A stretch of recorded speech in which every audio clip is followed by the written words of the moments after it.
নমস্কাৰ, মই ৰঞ্জন চৌধুৰী। টাইটানিক জাহাজ এটা ঐতিহাসিক ঘটনা আপোনালোকৰ নিশ্চয় মনত আছে। হলিউডৰ খুব ফেমাছ পিকচাৰো হৈছিলে আৰু এইটো পাহৰিব লগা বস্তুৱে নহয়। তো ইয়াৰ ওপৰত বিভিন্ন ধৰণৰ থিয়ৰী আছে, চিন্তা আছে, চৰ্চা আছে। তাৰ কনস্পিৰেচি থিয়ৰী হিচাপে কোনোবাই কৈছিলে যে টাইটানিক জাহাজখন তৈয়াৰ কৰা হৈছিল এইটোক এক্সিডেণ্ট কৰাৰ কাৰণে। হ'ব পাৰে, নহ'ব পাৰে, এইটো কনস্পিৰেচি থিয়ৰী, বহুত কিবা কিবি। হিন্দীত কথা এটা আছে নহয়, য'ত দিখতা হে ও হোতা নেহি হে, য'ত হোতা হে ও দিখতা নেহি হে। তো আমাৰ ইয়াতো যোনটো টাইটানিক ৰাজনৈতিক জাহাজ সৃষ্টি কৰা হৈছিলে 2021 আৰু যোনে সৃষ্টি কৰিছিলে আপোনালোকেতো জানে আৰু অসমত কোনে পলিটিকেল পাৰ্টি সৃষ্টি কৰে, কিহৰ কাৰণে কৰে, তেওঁলোকৰ অবজেক্টিভ কি থাকে। আৰু আমি মানুহখিনি প্ৰয়োজনতকৈ বেছি ভাবি থাকোঁ, আৱেগিক বেছি, অদৰকাৰী, কামৰ কাম একো নাই। তো এই জাহাজখন 2021 তৈৰি হৈছিলে, ষ্টাৰ্ট কৰিছিলে যাত্ৰা, আৰু তেতিয়াই ষ্ট্ৰেটেজি আছিলে যে 2026 এক্সিডেণ্টটো কৰাব। এতিয়া আহোঁ মূল কথালৈ, কুংকি চৌধুৰী।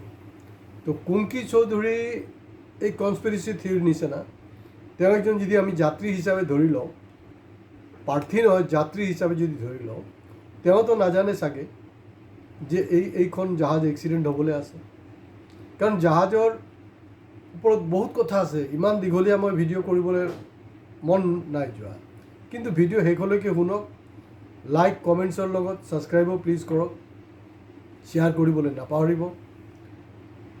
কুংকি চৌধুৰীৰ যি টেলেণ্ট বা কম সময়ত যোনটো পপুলাৰিটি, সেইটো ধৰি লওক ভাল একজন কেপ্টেইনৰ হাতত পৰা হ'লে, অসমতো জানে কোন একচুৱেল পলিটিকেল কেপ্টেইন, তেওঁতো খেলি আছে নহয়, এই 2001 চনৰ পৰা খেলি আছে, ভাল কেপ্টেইন।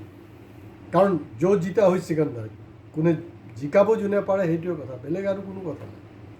এতিয়া টাইটানিক জাহাজৰ যোনটো আপোনাৰ যি কেপ্টেইনৰ লাষ্ট এটা ছিটুৱেশ্যন আছে, তেওঁ নিজে নিজক শ্বুট কৰে। তাৰমানে তেওঁ এটা ৰিয়েলাইজ কৰে যে মোৰে ক'ৰবাত কিজানি এটা হেমাহি থাকি গ'ল, মোৰ এটা ভুল হ'ল। কাৰণ যি ধৰণৰ এণ্ডটো যেনেকুৱা আছিলে, তেওঁ আৰু কেয়াৰফুল হোৱা হ'লে, কাৰণ আৰম্ভণিত যোনটো স্পীডত যাব লাগিছিলে সেইটো স্পীডতকৈ বেছি বঢ়াই দিছিলে। তো তাত বিভিন্ন ধৰণৰ কথা বতৰাবিলাক আছে। আজিও টাইটানিকত যদি কিবা এটা বস্তু পোৱা যায়, এটা যদি সৰু যদি এটা পাৰ্টছো পোৱা যায়, সেইটো এটা পেপাৰত নিউজ হৈ যায়। তো মই এইটো অনুভৱ কৰি আছিলোঁ, আৰু আমি কুংকি চৌধুৰীৰ ওপৰত যথেষ্ট এপিছ'ড কৰিছোঁ। সেইকাৰণে কৈ আছোঁ, যদি ছাবস্ক্ৰাইব কৰা নাই আপোনালোকে ছাবস্ক্ৰাইব কৰক। কুংকিৰ ওপৰত কিন্তু আমি সময়ে সময়ে কিন্তু আমি নেৰেটিভছবিলাক দি আছোঁ। কুংকিয়ে হয়তো বস্তুবিলাকক ধৰিব পৰা নাই, কাৰণ তেওঁ ভুল একজন কেপ্টেইনৰ পিছত দৌৰি আছে। আৰু ঠিক আমি ভবাৰ দৰে 2021 যোনটো জাহাজ ৰেডি হৈছিলে, 2026 যিহেতু শেষ হ'ব, তাৰ ফাৰ্ষ্ট জাৰ্ণিটো হৈ গ'ল ৰাজেন গোহাঁই, প্ৰাক্তন বিজেপি সাংসদ নগাঁৱৰ। তেওঁ কিন্তু পদত্যাগ কৰিলে, তেওঁ নাই। এতিয়া এজনৰ পিছত এজন কিন্তু পদত্যাগ কৰি আছে। তো কুংকি গগৈৰ পটেঞ্চিয়েলিটিটো আছে, কুংকি চৌধুৰীৰ, তেওঁ পদত্যাগ কৰিব লাগে। পদত্যাগ কৰি তেওঁ নিজে, মই কোনো দল খুলিবলৈ কোৱা নাই, এটা চেনচেশ্যন তেখেতে ক্ৰিয়েট কৰিব পাৰিব অসমত যুৱ সমাজৰ মাজত, জেনজিৰ মাজত। এই যে কক্ৰ'চ পাৰ্টি আছে নহয়, সেইটো নহয়, তেওঁ কোনো পলিটিকেল পাৰ্টি কৰে, তেওঁ ছ'চাইটিৰ কাৰণে কৰিব লগা, ছ'চাইটিক দিব লগা ঢেৰ বস্তু আছে। সেইটো জৰুৰী নহয় যে আপুনি MLA MP হৈ গ'ল, মিনিষ্টাৰ হ'ল, that is not end of the life. আৰু বহুত কিবা কিবি আছে। ইতিহাস যদি আপোনাক মনত থ'বলৈ হয়, আপুনি সেই ধৰণে চিন্তা চৰ্চা কৰক। আৰু যদি এতিয়া দেখিছোঁ মই কুংকি চৌধুৰীয়ে তাই ছ'চিয়েল মিডিয়াত খুব এক্টিভ হৈ আছে, মই সদায় কৈছোঁ ছ'চিয়েল মিডিয়া ঠিক আছে, কিন্তু ষ্ট্ৰীটত যদি ছ'চিয়েল মিডিয়া ষ্ট্ৰীট দুটাই সমানে আপুনি দৌৰিব লাগিব, তেতিয়াই আপুনি ছাকচেছ হ'ব, বেলেগ কোনো ৰাস্তা নাই। এতিয়া যিজন লুৰিণ গগৈ 2021 ক'ত কণ্টেষ্ট কৰিলে, কংগ্ৰেছক হৰোৱাৰ কাৰণে কণ্টেষ্ট কৰিছিলে। এইটো ফ্ৰেম কৰা হৈছিলে, এটা নাহৰকটীয়া, এটা দুলীয়াজান, য'ত নেকি কংগ্ৰেছৰ কেণ্ডিডেট আছিলে।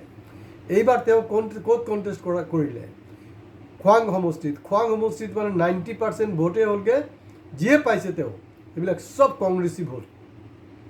কিন্তু তাতো এটা বিদ্ৰোহ হৈছে যে আমি বছৰ কংগ্ৰেছীবিলাক আমি মেহনত কৰিম আৰু হাইকমাণ্ডৰ নিৰ্দেশত কোনোবা আহি হেৰি কৰিব। লাষ্টত এই লেংমৰা ৰাজনীতিটো হ'ল আৰু আমি এপিছডো কৰিছোঁ। তো তেখেতো গ'ল আৰু আপোনালোকে আচৰিত হ'ব যে মানে তেওঁলোক জিকাই নাই, জিকাৰ আগতে 4 মে'ৰ আগতে তেওঁলোকে কেবিনেট লিষ্টও বনাই ল'লে কাক কি মন্ত্ৰিত্ব দিয়া হ'ব। এইবিলাক হ'লগৈ কাৰবাৰ। দুখীয়া পাৰ্টি বোলে পইচা নাই, কিন্তু আকৌ প্ৰয়োজনত কিন্তু তেওঁ আজমলৰ ঘৰলৈ গুচি যায়। জগদীশ ভূঞা পইচা নাই, ভাল কথা, পইচা নাই। যদি পইচা নাই তেতিয়াহ'লে এই দিল্লীৰ ফ্লেটখন কেনেকৈ ল'লে? দিল্লীততো কোটি টকাৰ তলত আপুনি ফ্লেট নাপায়। আপুনি সেইটো লৈছিলে কেনেকৈ আৰু বিক্ৰী যে কৰিলে? এই ধৰণৰ ইম'শ্যনেল ব্লেকমেইল কৰি কিন্তু জিকিব নোৱাৰে।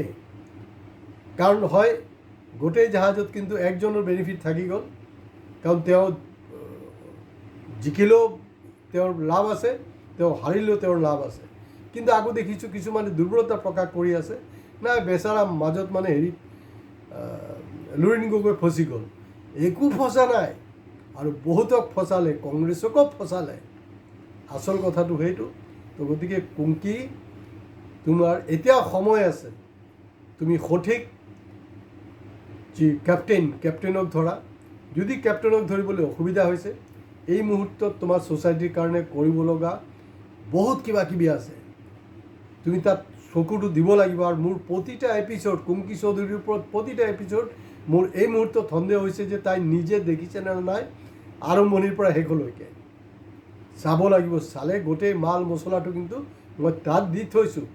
কোনো ভবা নাছিলে যে কুংকি চৌধুৰী হাৰিব। হয়, তাৰ যোনটো জনবিন্যাস, যোনটো জনগাঁথনি ভোটাৰৰ, সেইটো হিচাপততো হাৰে। তথাপিও মিৰাক্কেল হ'ব পাৰিলে হয়। তাৰ কাৰণে যি কৰিব লাগিছিলে সেইটো কৰা নাই। তো গতিকে কুংকি চৌধুৰী ভুল একজন কেপ্টেইনৰ জাহাজত উঠিছিলে, তেওঁ তেনেকুৱা ঘটনা হ'ল। তো গতিকে এই জাহাজৰ পৰা তেখেতো ওলাই আহিব লাগে। ওলাই আহিলে কুংকি চৌধুৰী যে কুংকি চৌধুৰী আৰু ৰঞ্জন চৌধুৰী যে ৰঞ্জন চৌধুৰী, এটা সুকীয়া অস্তিত্ব, সুকীয়া চিনাকি আছে, সেইটো কিন্তু আকৌ মানে প্ৰতিষ্ঠিত হ'ব। আৰু কুংকি, তোমাক মই আকৌ ৰিকুৱেষ্ট কৰিছোঁ, মোৰ গোটেইকেইটা বাকীবিলাক বাদ দিয়া, গোটেইকেইটা হয় তোমাৰ পলিটিকেল এৱাৰনেছ বঢ়াৰ কাৰণে মোৰ এইখন ছাবস্ক্ৰাইব কৰিব লাগিব, চাব লাগিব। মোৰতো সন্দেহ আছে আজিৰ দিনতো গৌৰৱ গগৈ নিশ্চয় মোৰ এইখন ছাবস্ক্ৰাইব কৰা নাই বা ফ'ল' নাই কৰা। কিন্তু মই চিয়'ৰ, 100 নহয় 1000% চিয়'ৰ, হিমন্ত বিশ্ব শৰ্মাৰ খাছ মানুহ বা হিমন্ত বিশ্ব শৰ্মা নিজে মোৰ ইউটিউব চেনেল ৰেগুলাৰ চাই আছে। আজি ইয়াতে শেষ কৰিছোঁ। তো গতিকে গলত কেপ্টেইন, গলত হেৰিৰ যদি হাতত যায় তেতিয়াহ'লে তেনেকুৱাই গতি হ'ব। আৰু সেইটো মই এতিয়া আপোনালোকে কমেণ্টছ কি দি নিদিয়ে আপোনালোকৰ।